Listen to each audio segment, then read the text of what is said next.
Tonight, controversy surrounding Fenville's newest commissioner subsided rather than intensified at his first public meeting. Morgan Bolles was recently appointed to the city commission. His criminal background and affiliation with the Proud Boys, labeled as a hate group by watchdog groups, came to light after his swearing in. News 8's Lindsay McComal was there for it. We saw 18 people speak during public comment, and the overwhelming majority were there to support Bolles and ask people to keep an open mind about him serving on the city commission. Others questioned the city commissioners and their process in appointing him without public input or looking into his background. Here's what he had to say about those photos with the Proud Boys. They are pro-freedom, maximum freedom, limited government.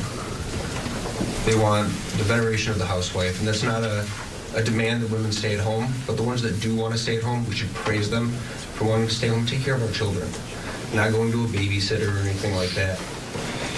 They're anti-racist, and they want to help people, they want to promote entrepreneurship.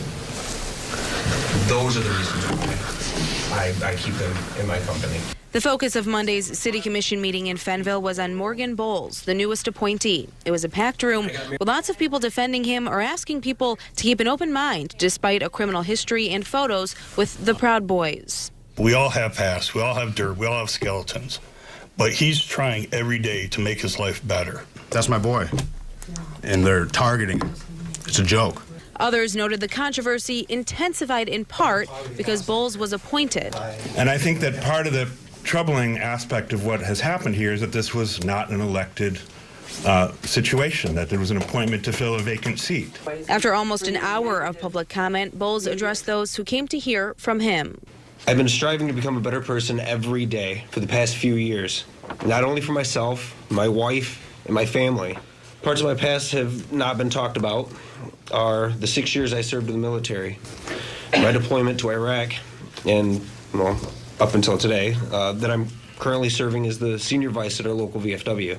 We approached him after the meeting to discuss his plans as city commissioner, but he declined. I know there's been frustration with, how we've covered it, so I want to make sure you have that opportunity. Yeah. Well, I'd like you to be able to share your side of things, though. Okay. Thank you.